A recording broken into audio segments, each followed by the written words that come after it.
Dian Larasati, 24 tahun, baru lulus kuliah dan pindah ke rumah warisan neneknya di desa kecil bernama Waringin Wetan.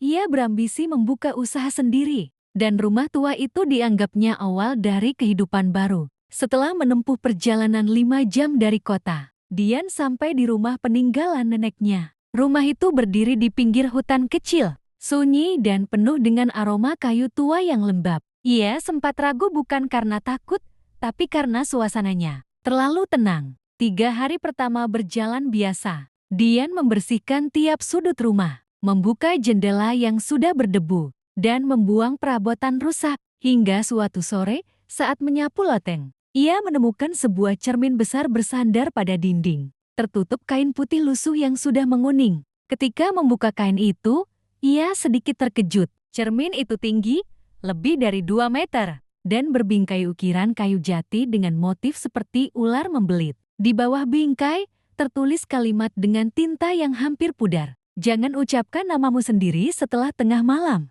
Dian tersenyum kecut. "Nenek suka hal mistis, ya," katanya sambil membersihkan debu dari permukaan kaca. Meski permukaannya buram, cermin itu masih memantulkan bayangan samar. Dan entah kenapa, ia merasa cermin itu memantulkan lebih dari sekadar bayangan. Malam harinya, karena tak bisa tidur dan merasa iseng, Dian kembali ke loteng. Jam di ponselnya menunjukkan jam 0:01.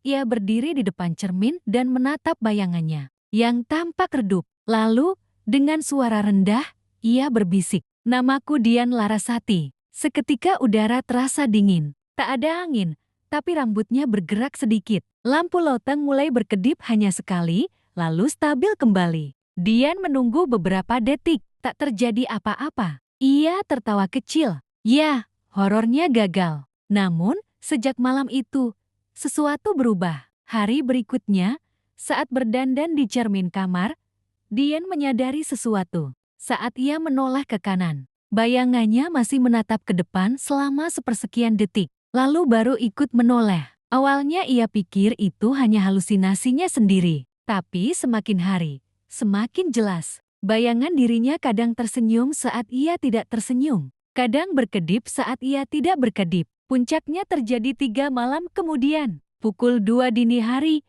Dian terbangun oleh suara tawa pelan. Ia mengira itu dari luar jendela, tapi suara itu semakin jelas, dan ternyata berasal dari loteng. Dengan langkah gemetar, ia naik ke atas sambil membawa senter. Saat membuka pintu loteng, suara itu berhenti. Ia menyorotkan